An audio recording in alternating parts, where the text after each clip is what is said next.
The Echocore device looked real. What's the difference between the real-looking Echocore and the Echocore NFT? So the difference between the two devices is really quite simple. One's real and one's fake. One's a plot point in our story, and the other one is an NFT that's available to buy.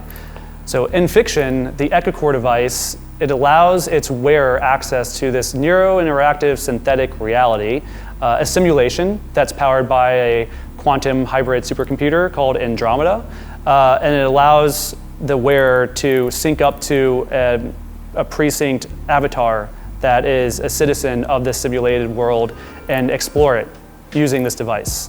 And then in reality, the Echocore NFT, it grants its owner access to the Storyverse, which is this NFT-driven economy and virtual world that we're building at Echocore.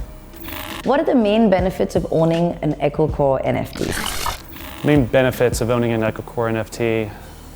There's a lot of them, so the question's easy to answer, but it's also hard because I just want to kind of read off a list so I don't forget anything. But what's important now, what everyone needs to know is that in the near term, its utility as an access pass and its ability to grant you access to the Echocore Storyverse, this world that we're building, that's all that matters. There's going to be a ton of utility that comes later, but in the near term, it's going to allow you to, again, step into this world that we're building, this entire universe of story that's narrative-driven, that's character-driven. So the first thing you need to partake in this is your characters, and those characters come in the form of avatars. The Echocore device is categorized into 4 different rarity levels, and the benefits will range from giving you whitelist spots to get your avatar to up to 2 free avatars. And then once you have your avatar, again, that's your character. The entire story world is going to be narrative-driven, character-driven, and having ownership of those characters sort of goes without saying that you'll be able to participate in the IP, in the royalties,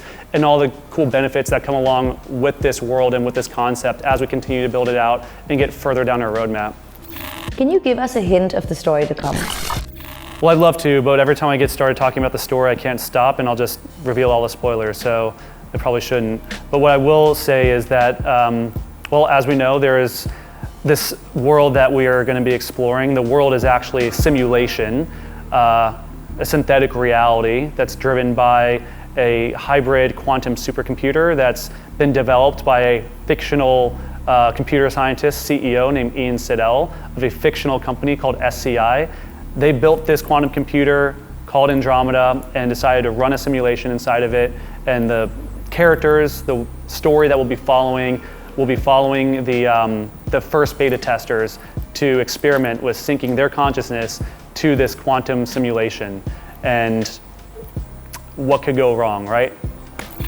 Tell us a bit about the team you put together and its connection to media, streaming, etc. The Echocore team, well, they're the reason why we've been able to accomplish so much with so little and over such a short amount of time. They've been amazing, and it's really exciting to see how the team's been expanding and the direction that we're now going, but it's all thanks to the people that were involved since the beginning. Frankly, for a while, it was just myself trying to figure out how to piece a sort of abstract, complex concept like this together without having a lot of knowledge or background in Web3 or crypto, like not a lot of people had until recently. However, Doug Thompson, he has been working on Metaverse for a very long time. I think it's been past for the 15 years or so, maybe more, he's been in this space and is a true expert at it. He really understands, obviously, the Metaverse and its architecture and also avatars and their interoperability. And it's that, just reading Doug's articles, that attracted me to him as a co-founder. So once I got together with Doug, the whole project really started to take off and find its legs. First with Doug's partner, Marty Keltz. Marty was the president of Scholastic Productions.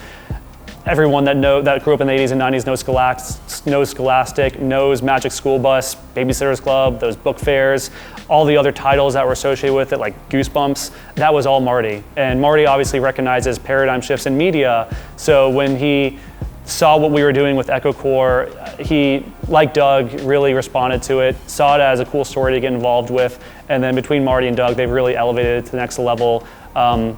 In terms of this sort of transmedia, omni-platform, metaversal storytelling. And then Rob Magach, our lead creative, he's the designer, the artist, with a background in Hollywood films, television, commercials, and media. that really was able to breathe life into the Echocore device, the Echocore art, the branding, the design, all of it. That's all Rob. And with his creative supervision and control, I'm so excited and confident about what we're going to be seeing in the near future with our avatars and with our world design as that starts to get built out with Doug or with Rob sort of at the helm overseeing it.